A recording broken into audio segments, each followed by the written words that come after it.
So, the next topic for this plenary is the award ceremony. So it starts today with the EPMA PM thesis competition for 2019. And before announcing the winner, I would like to thank Huguenas AB for once again sponsoring the prizes for this prestigious thesis award.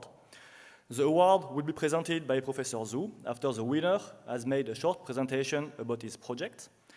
And the winner of the 2019 EPMA PM thesis competition in the doctorate PhD category is Dr. Shu Alex Leung from University of Manchester, UK. The title of his thesis being X-ray imaging of powder consolidation during laser additive manufacturing. Please, Dr. Leung, the floor is yours for 3 minutes.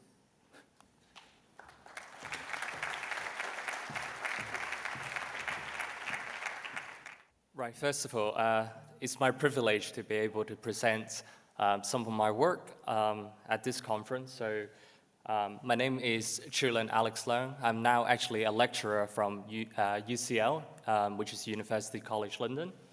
So to start off with, additive manufacturing process converts a 3D digital design into multiple slices. Each slice is equivalent to a powder layer.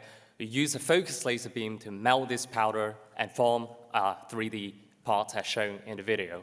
As you can see, what's really going on during the powder consolidation process is not really actually well understood. If you look at the high-speed optical imaging, the defects shows as the black dot in the middle of the melt track. But how it forms and evolves during the process is not clear. So in order to help scientists and engineers to solve this problem, I first looked into the additive manufacturing machine.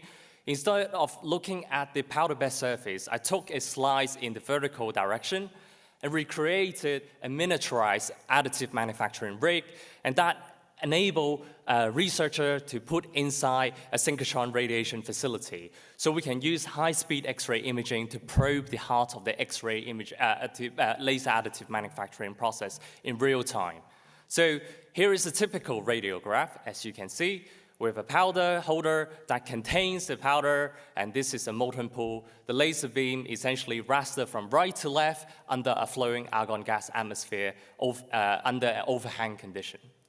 So here is a video showing using a fresh powder, you can see that the melt track extended by a molten pool coalescent and also molten pool wetting. But what I found very interesting is if you look at the top right corner, you can see that the pore evolution or evolve process is actually much more complicated than you expected.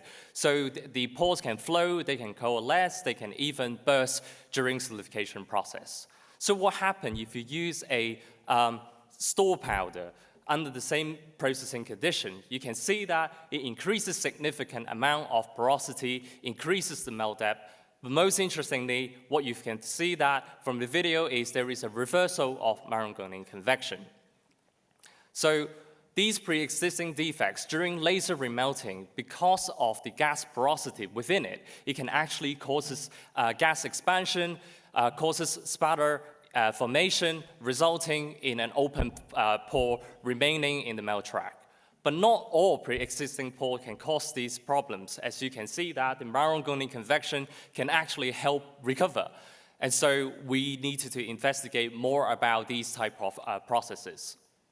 So having said that, I'm not just looking at it from a qualitative perspective. I've also developed an algorithm to able to track these melt pool evolution process with respect to time to see, let's say, the molten pool geometry, the shrinkage, and also the melt flow behavior, spatter dynamics with respect to the process parameters. So all of these things is considered as process responses, which could be used to develop next generation multi-physics process simulation model. So in conclusion, my PhD has contributed towards the development and application of X-ray imaging to study the process dynamics during additive manufacturing. So on this note, I just wanted to thank the organizer and also my research team to help me out to perform these experiments. So thank you very much.